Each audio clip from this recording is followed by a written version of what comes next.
नुकसान ना होने का। और ये जो आप मीटर देख रहे हैं, इस मीटर में भी सायरन आ जाती है, यानी इस मीटर में भी अलार्म होता है। और यहाँ पे टीवी वगैरह जो होते हैं वो गाड़ियों में लगे हुए होते हैं, इन पे भी अलर्ट आते हैं। यानी यहाँ पर हर जगह पे अलर्ट आता है जो ही ईरान की तरफ से या हिजबुल्लाह की तरफ से अटैक लॉन्च किए जाते हैं। यानी वहां बटन दबता है तो यहाँ प्री अलार्म होता है, और जो ही मिसाइल यहाँ की टेरिटरी में आ जाता है तो बड़े बड़े हूटर बज जाते हैं और लोग अपनी जान बचाने के लिए बॉम्ब शेल्टर्स पे जाते हैं। यही वजह है कि यहाँ पे ज्यादा जानी नुकसान नहीं होता। ईरान की मिसाइलों ने उत्तरी इजराइल के खान्याल में भी हाहाकार मचा दिया। वहां के घर देखकर लगता ही नहीं कि वहां लोग रहते थे। हमले के बीच ड्रोन से चप्पे चप्पे पर नजर रखी गई। आग भी लगी थी, ये देखिए, क्योंकि यहाँ पर ही मिसाइल गिरा था। और ये देखिए कि इस पूरे घर में जो है इर्द गिर्द आग लगी थी और भयानक था ये मिसाइल का अटैक। और यहाँ पे काफी नुकसान हुआ है। मैं कोशिश करूंगा यहाँ आपको दिखाने की कि क्या हाल हुआ है इधर। तो जब इस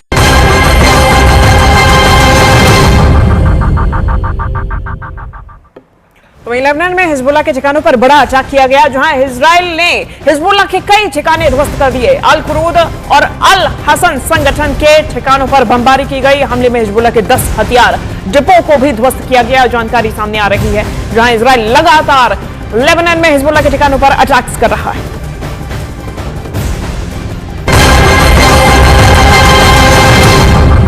बीते 14 दिन की कहानी। और इस बीच बड़ी जानकारी सामने आ रही है, जहां तेहरान में प्रदर्शन के दौरान बड़ा धमाका हुआ। तेहरान में रैली के दौरान जोरदार धमाका देखा गया। धमाके में कई लोगों के मारे जाने की भी खबर सामने आई। यहां पे एक रैली निकाली जा रही थी, प्रदर्शन हो रहा था, इस दौरान एक बड़ा धमाका हुआ। और ये तस्वीरें तेहरान की आप देख रहे हैं। इस रैली में कई लोग शामिल थे। इस धमाके में कई लोगों के मारे जाने की भी खबर सामने आई है और रैली में ही ये धमाका हुआ। तेहरान की ये तस्वीरें आपके सामने, जहां पर धमाके के बाद भगदड़ मच गई। तेहरान में रैली के दौरान ये धमाका हुआ और धमाके के बाद की तस्वीरें बेहद भयावह। तो उधर ईरान हर हमले का बदला ले रहा है। देखिए, इजराइल पर तो दिन रात मिसाइलें बरस रही हैं। हालत ये हो गई है कि तल अवीव के आसपास की इमारतें खंडर में तब्दील हो चुकी हैं।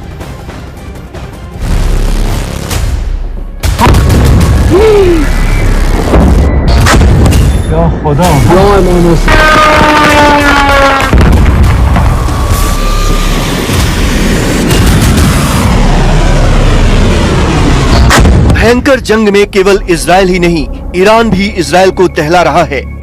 ताबड़तोड़ मिसाइलें बरसा रहा है। दिन हो या रात, ईरान की मिसाइलें न समय देख रही हैं, न जगह, वो बस आफत बनकर बरस रही हैं। इसका नतीजा ये हुआ कि इजराइल के उत्तरी हिस्से में ईरान की मिसाइलों ने हाहाकार मचा दिया। घर खंडहर में बदल गए। न्यूज 18 इंडिया के कैमरों में ईरान की मिसाइलों से हुई बर्बादी कैद हुई। ग्राउंड जीरो पर पहुंचे न्यूज 18 इंडिया के संवाददाता रिफत अब्दुल्लाह चांद पर खेलकर उन जगहों पर पहुंचे और पल पल की खबर पहुंचाई। बताया कि इस जंग में ईरान ने इजराइल पर कब और कैसे अटैक किया। ये वो जगह है जहां पे ये मिसाइल अटैक हुआ है और न्यूज 18 इंडिया की टीम पहुंची है रियल ग्राउंड जीरो पर। ये देखिए क्या हुआ है यहाँ पे। ये हाल है मिसाइल अटैक की वजह से। यहाँ पे ये काफी दूर है टेल अवीव से, ये एरिया एक गांव है यहाँ पे। और आप देख सकते हैं यहाँ पे अब ड्रोन के जरिए इस स्पॉट की पिक्चर्स ली जा रही हैं, क्योंकि यहाँ पे जबरदस्त तबाही हुई। और आप देख सकते हैं इसराइल में उस जगह पर है न्यूज 18 इंडिया की टीम, जहाँ थोड़ी देर पहले एक मिसाइल अटैक हुआ, ईरान की तरफ से मिसाइल दागा गया और अब ड्रोन के जरिए जो है IDF और पुलिस उस स्पॉट की पिक्चर्स ले रहे हैं। और हम आपको दिखाएंगे कि ये वो स्पॉट है जहां पे बहुत ज्यादा तबाही हुई है और ड्रोन ऑपरेट करके भी अब यहां इस स्पॉट की पिक्चर्स ली जा रही हैं। तबाही बहुत ज्यादा हुई है। इजराइल की ईरान से दूरी 2000 किलोमीटर से ज्यादा है। दोनों देश कोई भी सीमा साझा नहीं करते। उनके बीच इराक, सीरिया और जॉर्डन जैसे देश आते हैं, जिन्हें पार करते हुए ईरान की मिसाइलें इजराइल पहुंची और कभी दिन में तो कभी रात में वहां हाहाकार मचाया। नतीजा, इजराइल का तेल अवीव सायरन की आवाजों से गूंज उठा।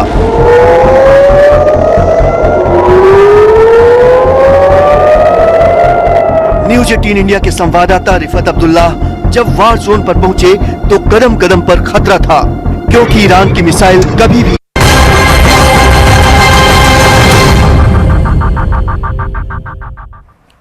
और बड़ी जानकारी सामने आ रही है, जहां तेहरान में प्रदर्शन के दौरान एक बड़ा धमाका हो गया। तेहरान में रैली के दौरान जोरदार धमाके की आवाज सुनाई दी। धमाके में कई लोगों के मारे जाने की भी खबर सामने आई है। ये देखिए, ये प्रदर्शन जारी था तेहरान में और इसी दौरान यहाँ पे धमाका हुआ, अटैक किया गया। तेहरान में ये रैली जारी थी और इसी दौरान, इस प्रदर्शन के दौरान जोरदार धमाका हुआ। इस धमाके में कई लोगों के मारे जाने की खबर है।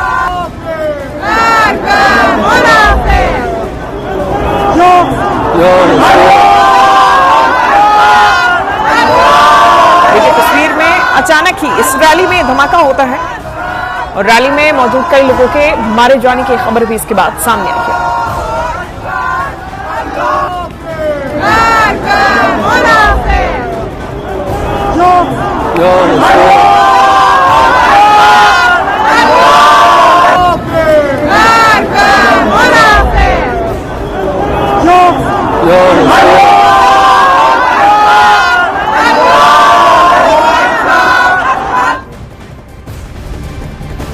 और बड़ी जानकारी, ट्रंप ने ईरान को बड़ी धमकी दी है। इस बीच ट्रंप ने कहा कि ईरान पर अगले हफ्ते बड़ा हमला करेंगे। ईरान की सेना और वायु सेना खत्म हो गई। ट्रंप ने कहा कि सैन्य और आर्थिक रूप से ईरान पूरी तरीके से तबाह हो गया। ट्रंप की तरफ से ये धमकी दी गई, चेताया गया और यह भी कहा गया कि ईरान पर अगले हफ्ते हम बड़ा हमला करेंगे। ईरान की नौसेना और वायु सेना खत्म हो गई। ये दावा ट्रंप की तरफ से किया गया और कहा गया कि सैन्य और आर्थिक रूप से ईरान पूरी तरीके से तबाह हो गया। तो ट्रंप की तरफ से लगातार इस प्रकार की धमकियां दी जा रही हैं। हालांकि अमेरिका की तरफ से ईरान पर हमले रोके भी नहीं गए हैं। अमेरिकी सैन्य क्षमताओं की तरफ से कई ठिकानों को निशाना बनाया जा रहा है, खासतौर पे ईरान के मिलिट्री बेसिस पर। और इसी बीच ट्रंप का यह बयान।